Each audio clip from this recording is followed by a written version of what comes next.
If you're vulnerable to psychic damage from roguish language, stay away from these gibbering mouths. But if you intend on listening to this podcast about enriching your fantastical group hallucinations, you're too far gone already.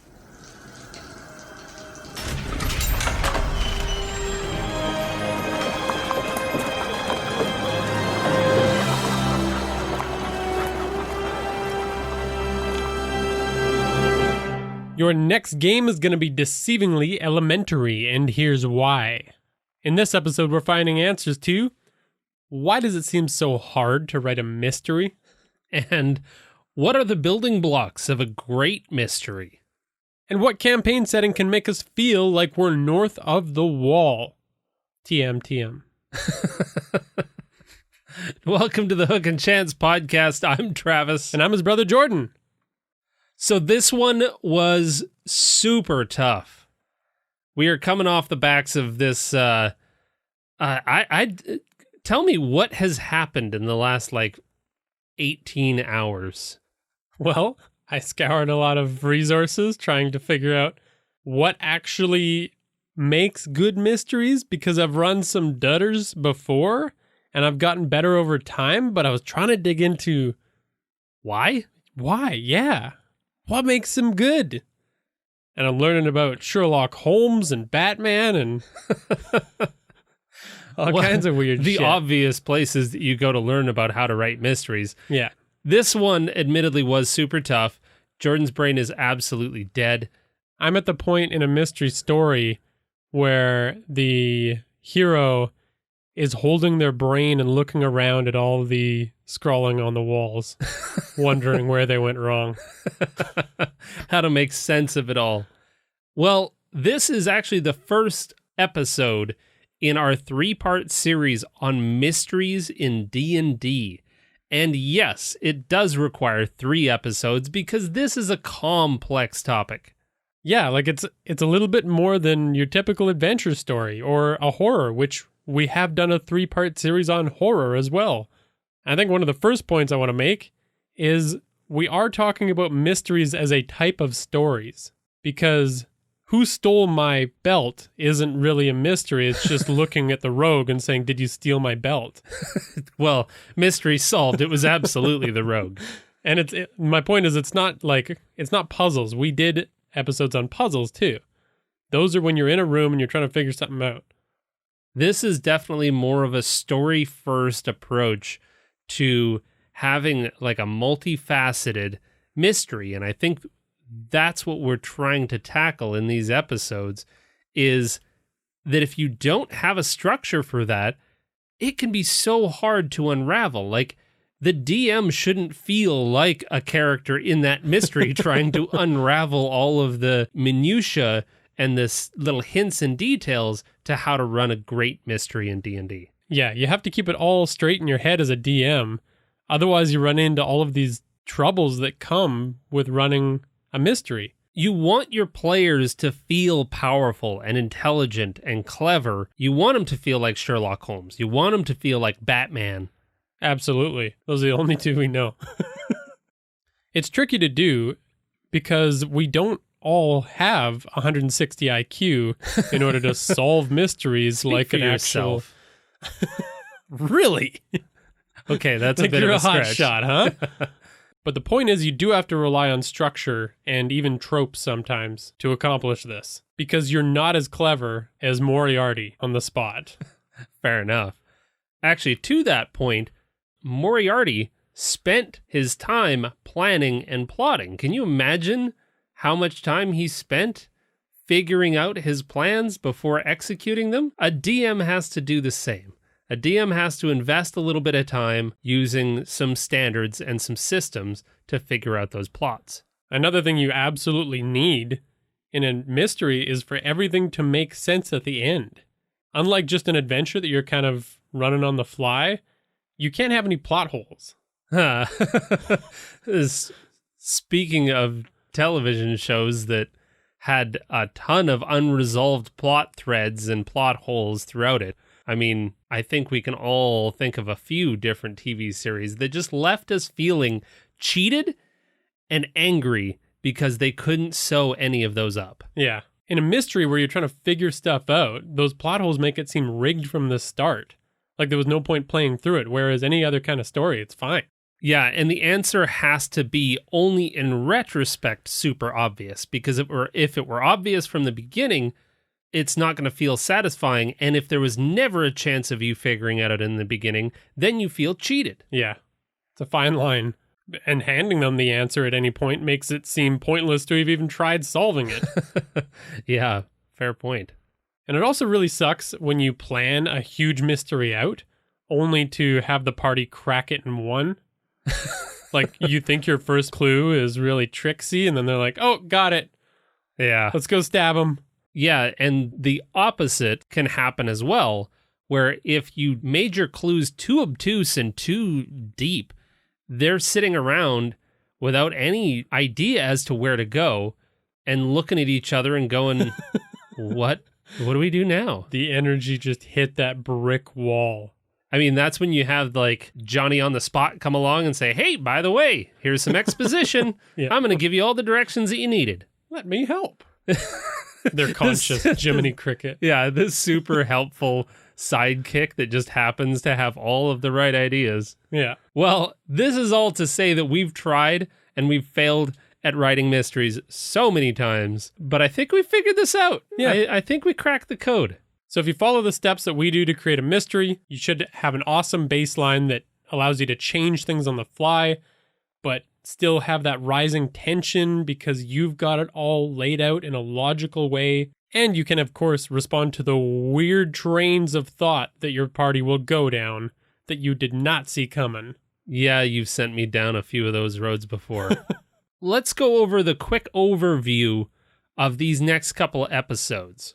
So this first one is about the world building that you have to do for a mystery story. So this first one, we're going to talk about the world building that you have to do to create a mystery. All of the chunks that kind of go into, this is the ingredients of your recipe. Yeah. And then the next episode, we're going to talk about planning a mystery, which is the story beats. Or the recipe that goes along with all the rest of your ingredients. This is how to mix them all together into a really, really nice kind of beat-by-beat system. And finally, the third episode will be running a mystery.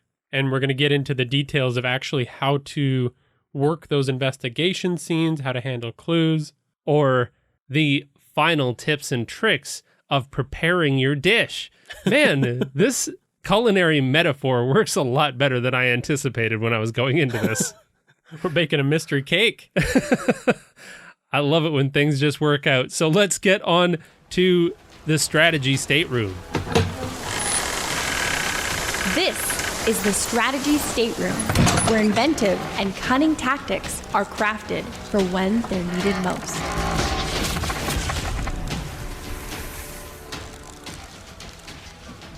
Okay, so the first ingredient for your mystery cake is the main hero of the story. Then you have an antagonist, and that's followed by an antagonist's goals. Next, you have the steps of the antagonist's plan. And then, of course, all of the suspects that are going to be implicated somehow in this plan. So let's dive into each one of those piece by piece and start to go through them. So let's start with that main hero. Well, this is typically going to be your party. And I like to do mysteries as like choosing one party member to really be the hero of this story. Yeah. I mean, if you want your players to be invested in the story, the story should always revolve around them in either big ways or small ways, whether you're catering to a long-lost love that they had and an actual character from their backstory, or you're just going about it in really subtle ways, like creating a villain that directly opposes some of their values and things like that. That's nice and subtle, or you can go with the big kind of story beat, broad strokes approach. And if you're just kind of writing a mystery that you'll work into your game at some point in the future, it can be based around an NPC that reaches out to the party for help at some point. Yeah, I think if you can't do an actual hero, if you can't make a party member the main hero, there still should be somebody involved that is making solving this mystery worth it. You've got the little sister of the murdered man requesting your help. You have a parent who's missing their child. You've got a store owner who was robbed and is imploring you to help solve this mystery. One way or another, you need somebody empathetic in there. Otherwise, there's no point to solving the mystery. Yeah. But come to think of it, even those NPCs can be tied in some small, subtle way to some of the values. It could be as simple as making the hero of your story or the person that we're feeling for a halfling, just like the halfling in your party. Maybe some kind of kinship there will help carry that story forward and invest those players. And even an NPC that your party's interacted with a lot before so that they do care about their problems. Totally. Yeah. So next you have the antagonist. The one who done the crime. Yeah. Said very simply and elegantly. Yes. So, yeah, we've already mentioned that planning this antagonist, if they have some opposing traits to the party, that's a great way to start. You can also start with some archetypes. Yeah. That kind of give you a direction of where to go. We talked about this in our villain episode, but you've got things like the bully, just an oppressive, mean-spirited individual that's doing bad stuff just to have that sense of power. Yeah. Or the mastermind, somebody that has a diabolical master plan. This is the classic choice for mysteries. You could do it as a henchman for a smaller mystery. Perhaps it's part of a grander plot, but this is just a piece of it that you solve as you work your way towards the god of chaos or whatever. Wow. Master working your way have. up the ladder of the crime syndicate or something like that. This is the one that will eventually maybe even open up the doors to a further mystery, a bigger adventure. Mysteries on mysteries. Or you can go with a fun one, the fanatic, whose dedication to an ideal is always juicy and motivates them to go down some dark paths. And I think an important point to make about an antagonist is that, again, an antagonist can be sympathetic. It doesn't have to be an overtly evil person, but this is just somebody that did something wrong that is trying to cover it up and keep it from your party. So whatever that case may be, you can end up making some pretty moving stories. Totally. And some pretty innocent antagonists. Yeah. The little absolutely. fluffy cloud person that floated down. I want to play that mystery because I'm really excited for where the fuck you can take that. That is weird. I didn't mean to do it. I was forced. All right. So then next you have your antagonist's goal. And nailing this down, I don't know. Sometimes I find this part to be particularly tricky because, I don't know, I'm just such a nice guy that I don't think in these terms. Oh, really? That's why it's tricky. Yeah. Coming from the person that always threatens to shit in my pillow. Do I?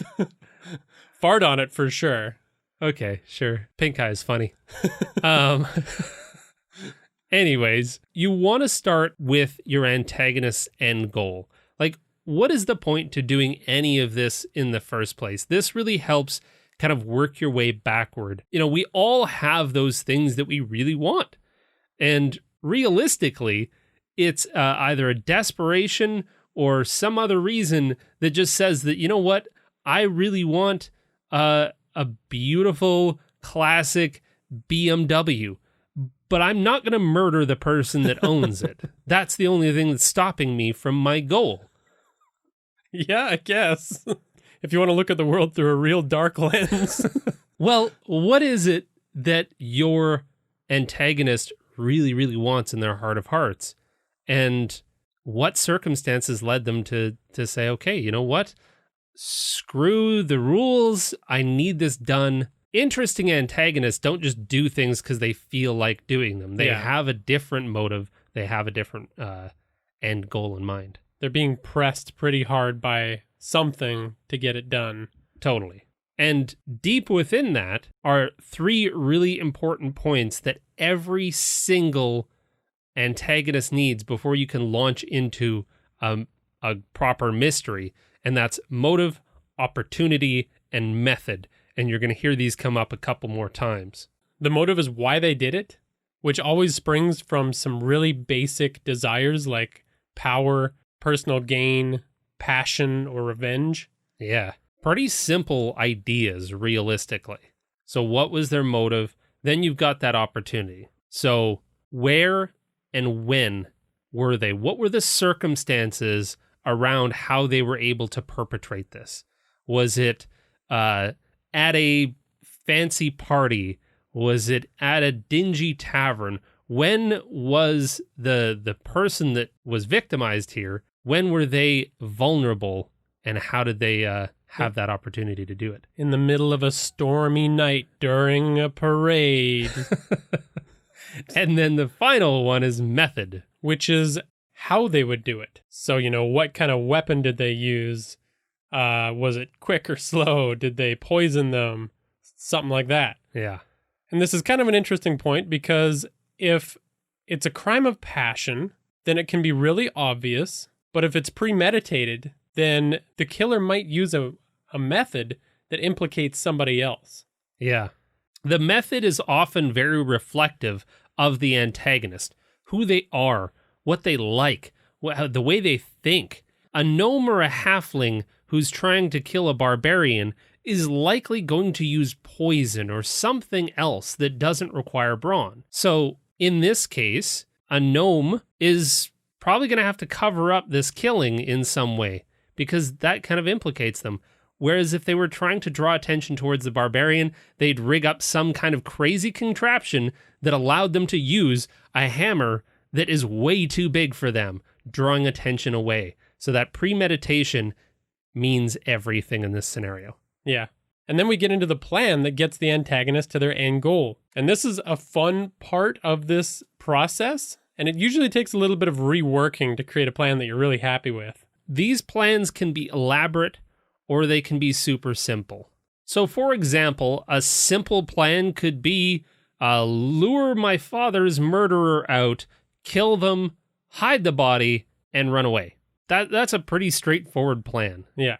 Or a more elaborate one might be like, if I wanted to usurp the throne, I'd, step 1, blackmail the city guards.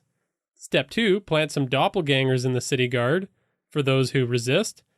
Step 3, find and kill a single moral guard who discovered my plan. And step 4, assassinate the ruler and usurp the throne with no more resistance. Pretty brilliant plan. So, a couple of points to draw in both of these examples. So first of all, there is a time crunch. The final step always involves some kind of timeliness that if this mystery is not solved, bad things will happen. So in the first example, you've got the runaway piece. The murderer will get away if you take too long. And we can hint in the game that this is a likely scenario. And then in your example, you've got a corrupt ruler who's about to take over the throne. You have to stop this. Yeah, if you can't prove that they're a villain by then they're in charge. You can't do anything about it anymore. And another point is that usually step 1 and step 2 is kind of where the investigation kind of comes from. So yeah, the crime that the party will eventually investigate is one step of this master plan. And they're just going to get that slice of it, and they're going to have to figure out the rest through the adventure in order to uncover the goal and figure out the antagonist from that. If the party's hunting a serial murderer, the time crunch is that the murderer is going to kill again. If they're hunting down a serial zoo animal kidnapper, then you're gonna run out of animals in the zoo. There's always some kind of time crunch, and you can really throw in the party's investigation in any stage of that plan. And finally, we have to create some juicy suspects. Now, our system relies on 3 suspects. I think you can have more, but this is a really, really strong trifecta of suspects, and we'll kind of go a little bit deeper into why.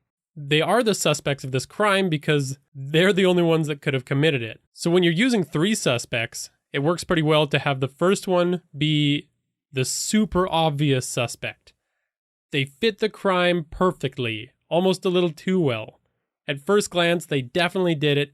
Everyone else's opinion is that they definitely did it. Yeah, this is like long-standing rivals and jilted lovers and like every mystery that you can think of always had the obvious choice off of the get-go. And they're probably the one being framed if you've got that kind of a story going. Yeah. The second suspect is the mildly suspicious one. They seem involved, but more or less kind of circumstantially. May not be a ton of actual evidence linking them to the crime, and usually once you get to that stage, the evidence is kind of flimsy against them, but they're a person of interest. They could just give you a really bad feeling. Like if there was a brutal stabbing and you've got somebody in town that's just like obsessed with knives. It's like, well, there's no evidence, but we gotta go talk to them. The motive wasn't clear. Why would the knife guy stab the like that? But it's a little weird. You should probably go investigate. Yeah. They didn't have all the motive, but they definitely had the means. The first one had the motive, but not necessarily the means, and that wasn't clear from the get-go. And then you finally have suspect 3. This is the super unlikely one. Clues do not point to this suspect right away, or barely at all. Like, you have to collect some evidence to eventually find your way to suspect 3. And when the party reaches suspect 3, they're going to feel like they're hot on the trail. However, it's none of them, and we'll get into more of that in our next episode. But before we do that, we wanted to go through a working example of how all of this kind of comes together. And what we're going to do is we're going to carry this example forward into the next 2 episodes. So we're going to work through all of the points that we just talked about in a real scenario. So it makes a little more sense. Well, all right. So our hero will be related to the classic D&D tavern as the head chef in the back. And her name is... Let's go with Olivia. All right. So we've got Olivia, the chef. She's empathetic. She's confident. She's objective. Maybe a little bit superstitious. All right. And that's all we really need to move forward with the antagonist. So for our antagonist, we went with the fanatic archetype, really obsessed with the purpose behind their crimes. And we gave him callous, confident, objective, and focused. So kind of having some things in common with our hero. Nice. Our antagonist is the mayor of the town. Wait, what? Uh-oh. Yeah, we've corruption up on high. So what we want to try and do is, of course, we want to have those traits involved because that is going to help us not only figure out how our antagonist is going to go about their goals, but it also helps us roleplay that character. So now that we kind of have our antagonist, what is their goal? Since they're a fanatic, they're super obsessed with their morality. And the crazy party tavern goes against that. They want a clean town. Yeah. So they want to get that party bar out of town. This feels very much like the highfalutin folks of Dirty Dancing, and we're making our Patrick Swayze. Oh, no. It says, no, I won't live by your rules. So we have a tavern that has parties every night. People are swinging from chandeliers. Pants are coming off. It's crazy. Going back on strangers. And our mayor hates it. Oh, grumbles in his office seat. Okay, so he needs a plan. Step 1 will be hire a ne'er-do-well to kill the tavern owner during a riotous party. Ooh, just like stabbings or poisonings, or what goes well with our antagonist's traits? Well, patient and focused. So maybe weakening the target with some poisons ahead of time. Interesting. But he's also confident and callous. And that really lends itself well to just hiring an assassin. Okay. And I think even having the assassin maybe like kill him in the middle of the night or something like that. Oh. During the party still? Yeah, like afterwards when everyone's kind of hungover and, you know, then this person that was there partying all night just stabs the bar owner. Yeah. Everyone's too drunk to even recognize what's happening. Easy peasy, quick and sleazy. The second step is the mayor then murders his hired killer. And when they're holding the funeral for the bar owner, he has one of his henchmen, let's say the town record keeper who's like in the inside circle, bury the body underneath. I saw that in a TV show once. You bury the body underneath the casket that's about to go into the ground. Nice. By taping it to the bottom of the casket? That's subtle. No, you have the grave digger dig out the grave, and then somebody just sneaks in that evening before the funeral and then plants the body like 2 inches underneath. You don't have to do a lot of digging. Yeah. It's the lazy man's way. Pretty clever. So then the tavern is given to someone else close to the tavern owner. So that'll be step 4. The tavern is given over to the ex-partner of the victim who hates the tavern and probably won't open it or will sell it eventually to the city. Sure. Maybe. Well, in that laying out that plan, we almost have all of our suspects too. We have the town record keeper. Yeah. We have an ex-partner. Yeah. And so we need to filter them into those different categories. So we need who's going to be our first suspect that is going to draw all of the attention and be the absolute logical choice. Well, let's add in a long-standing feud with the opposing tavern owner in the town. Ooh, so there's a second tavern, and that second tavern is probably a little bit quieter. Yeah. It's like a normal tavern, whereas this was the party tavern. They're drinking finer spirits and having more sophisticated conversations. And then we have Suspect 2, which should draw some of the attention. Draws suspicion, but isn't actually involved in any way, like doesn't really have all of the building blocks to be the killer. Yeah. We have an ex-partner who has had a loud and boisterous, fraught relationship in the middle of this small, sleepy town. Yeah. I mean, it's drawn a lot of attention. Everyone knows about the arguments that were had. But it seems unlikely that they would ever kill them. Yeah. Even though they said that once or twice in an argument. Oh, I oughta. And then, of course, our Suspect 3. Who could be the town record keeper. So throughout most of the mystery, there's very little linking this crime to the town record keeper, but they are actually in on it with the mayor. Yeah. Or they're an accessory to a crime. Yes. I mean, they may not even know. If I'm a mayor, I can just say like, hey, I just happen to have this spare body laying around. I'd really like you to bury that in this shallow grave. I've got Seems innocent enough, right? I've got this costume I made and I filled it with oh no, old meat. Just put it in the ground. I've got this bag of old meat. Gross. Well, that seems like it's enough to do something with and run a mystery. We've got the basics. So I think next we're going to have to put it all together. So the next episode, we're going to talk about laying down all the clues and then, of course, how to pull it all off in the end. And turn it into an actual adventure. So to recap those steps that we just talked about. Flesh out your main hero. Flesh out your antagonist. Create your antagonist's goal. Create the plan that leads to that goal. And craft some compelling suspects.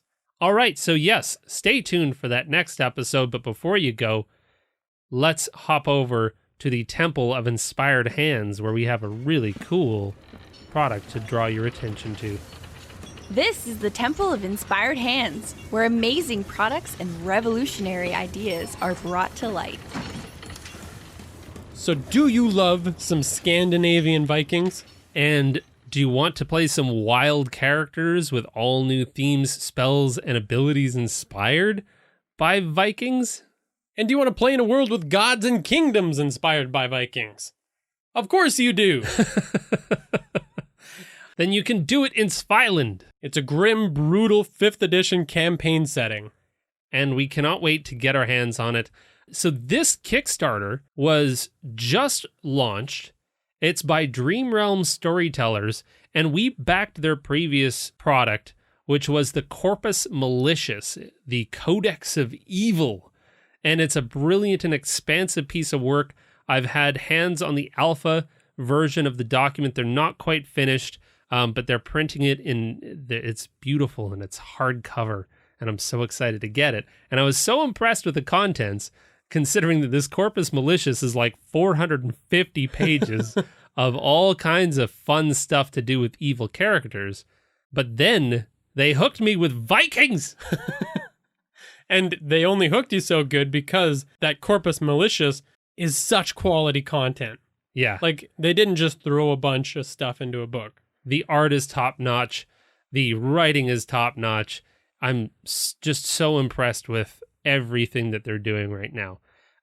This newest current Kickstarter for Sviland, it's only a few days old, but they got $6,000 and it was completely funded of their $6,000 goal in 18 minutes. That's pretty quick. They just blew through their goal, so it's absolutely funded. I take longer showers than that. Right? That's pretty good. Yeah. And this new book is so cool because it's a campaign setting, it's 2 adventures, it's a couple of really cool, there's an expansion in there, but it's got a lot going on. Like, it has 46 new class archetypes. Which is just so many. It gives so many new options. It's got 2 completely new classes. One of them is a Rune Walker. I don't even know what that is, but I cannot wait to find out. Absolutely. And it means that runes are a heavy feature of this whole world, which is always cool. It's got 120 new spells. 6 new races. It's got 100 new magical items. And each of those magic items comes with a backstory and plot hooks. It's got a small monster manual with 40 brand new monsters. So that campaign setting is over 200 pages of content. It's a pretty huge addition to my 5e, I don't know, books, tomes. Every one of these books weighs like 50 pounds. And now, you can just make sure that your backpack straps break every time you're trying to head over to a friend's place. But I'm really excited for some of the game mechanics that they're introducing. Like, they've got this warband tradition that actually ties the group together in a mechanical way. Yeah, like, I'm just so excited to, even if I don't get the chance to run a campaign with this, there's gotta be some really good stuff that we can blend into our own games. Yeah, so you've got 23 days to get in on that as of the release of this episode. And honestly, like, I don't know, I dig Vikings, I dig Norse mythology. It's pretty cool stuff, but I wouldn't say that I'm like over the top. But this entire setting got me, because if you got really excited for everything in Game of Thrones that was north of the wall, like, I was mostly into that. I could care very little about all of the backstabbing in the cities. I was really excited for what the hell those Northerners were going to do with the undead army that was arising. And let's find out more about that giant story. Right? What's he into? Yeah, like, all of that stuff I want to know more about. And this entire, like, check out the Kickstarter, because all of this looks like, hey, do you want to run your own D&D fan fiction north of the wall? Super cool stuff. Anyways, the entire thing is mega exciting. And you said 23 days, but when is the actual date that you can't kickstart it anymore? Well, the end of the Kickstarter is on August 26th. 2020, in case you're listening to this in the far future. The year 6000. All robots have died and humans have returned. The only thing that remains of our past is podcasts. That is a bleak future. All you've got is podcasts about shows that you can't watch. Those are the only ones that made it. The ones where people are watching shows. You have to piece together how good a show was by listening to the two nerds talk about the show that they love so much. Welcome to Waking Walking Dead, where we're going to talk about Walking Dead spoilers. Before we go, we have one awesome review from MeWill from Apple Podcasts. It goes, great! 5 stars, informative and fun. I heartily recommend it to all D&D enthusiasts. If you couldn't tell why Jordan was yelling at you, it was because it was written in all caps. Thank you so much, MeWill.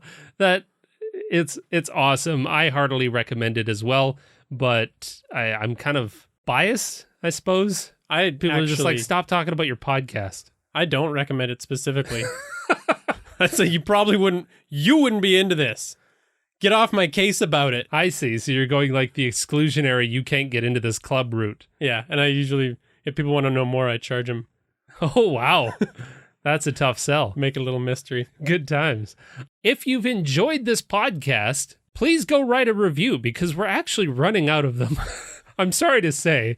It hurts a little bit in my heart. I feel pretty good that we've gotten as many kind words as we have. I agree, but we need more. If you've been listening to this podcast regularly, please go give us a review because it honestly, it helps out the podcast in its visibility greatly. You have no idea.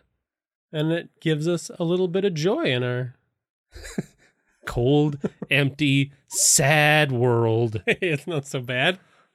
All right. Well, thank you very much, Tabletop Audio, for all the sound effects that you heard in this episode. You can follow us at Hook and Chance on Twitter, Facebook, Instagram, and Reddit. And please join our Discord. There's some really cool stuff happening there, and we get to talk about all upcoming episodes, and I don't know, we just have some really fun conversation on there. Indeed. Thanks for listening, and now let's solve the mystery of my mad scrollings. You're going to be there forever.